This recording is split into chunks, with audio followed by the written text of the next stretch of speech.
80 ಚಲಿಸಿ ಅಂತ ಬೋರ್ಡ್ ಹಾಕೋರಲ್ಲಿ. ನನ್ನ ಗಾಡೀಲಿ 60 ಹೋಗೋದೇ ಹೆಚ್ಚು, ಇನ್ನು 80 ಎಲ್ಲಿಂದ ಹೋಗೋಣ. ವಾಹನ ನಿಲುಗಡೆ ನಿಷೇಧಿಸಿದೆ. ಸೊ ಅಂದರೆ ಇಲ್ಲೆಲ್ಲೂ ಮಧ್ಯದಲ್ಲಿ ನಾವು ಗಾಡಿನ ನಿಲ್ಸಂಗಿಲ್ಲ, ಹೋಯ್ತಾ ಇರಬೇಕು. ಯಾಕಂದರೆ ಫಾರೆಸ್ಟ್ ಏರಿಯಾ ಅಲ್ವಾ, ಸೊ ವೈಲ್ಡ್ ಅನಿಮಲ್ಸ್ ಎಲ್ಲ ಬರೋ ಚಾನ್ಸಸ್ ಜಾಸ್ತಿ ಇರುತ್ತೆ ರೋಡ್ಗೆ. ಅದು ಬೇರೆ ಬಿಸಿಲಿವಾಗ ಓಡಾಡ್ಕೊಂಡು ಹಿಂಗೆ ಬಂದುಬಿಟ್ರೆ, ಅದಕ್ಕೆ ಗಾಡಿನ ಎಲ್ಲೂ ನಿಲ್ಸಂಗಿಲ್ಲ. ಹೆಂಗೆ ಹೋಯ್ತಾ ಇದ್ದೀರಾ ಅಂದು ಹಂಗೆ ಹೊಟ್ಟೋಗಿ ಅಂತ ಹೇಳ್ತವ್ರೆ. ನಿಧಾನವಾಗಿ ಚಲಿಸಿ ಅಂದ್ಬಿಟ್ಟು ಆನೆ ಸಿಂಬಲ್ ಹಾಕೋರೆ ಅಲ್ಲಿ. ಆನೆ ಸಿಂಬಲ್ ಅಲ್ಲ, ಆಮೆ ಸಿಂಬಲ್, ಟಾರ್ಟಾಯ್ಸ್. ಸೊ ಇಲ್ಲೆಲ್ಲ ಪ್ರಾಣಿಗಳು ಅವಾಗವಾಗ ಬಂದು ವಿಸಿಟ್ ಹಾಕ್ಬಿಟ್ಟು ಹೋಗ್ತಾ ಇರ್ತವೆ. ಅಯ್ಯಪ್ಪ, ಕಾಣಿಸ್ತಾ ಇಲ್ಲ ಕಣ್ಗದು.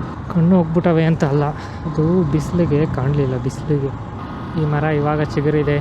ಏನು ಮರ ಇದು? ಬೇವಿನ ಮರನ? ಕೋತಿ, ಹಂಗೆಲ್ಲ ಅಡ್ಡ ಓಡಬೇಡ, ಬಸ್ಸು ಕಾರು ಬರ್ತಾ ಇರ್ತವೆ.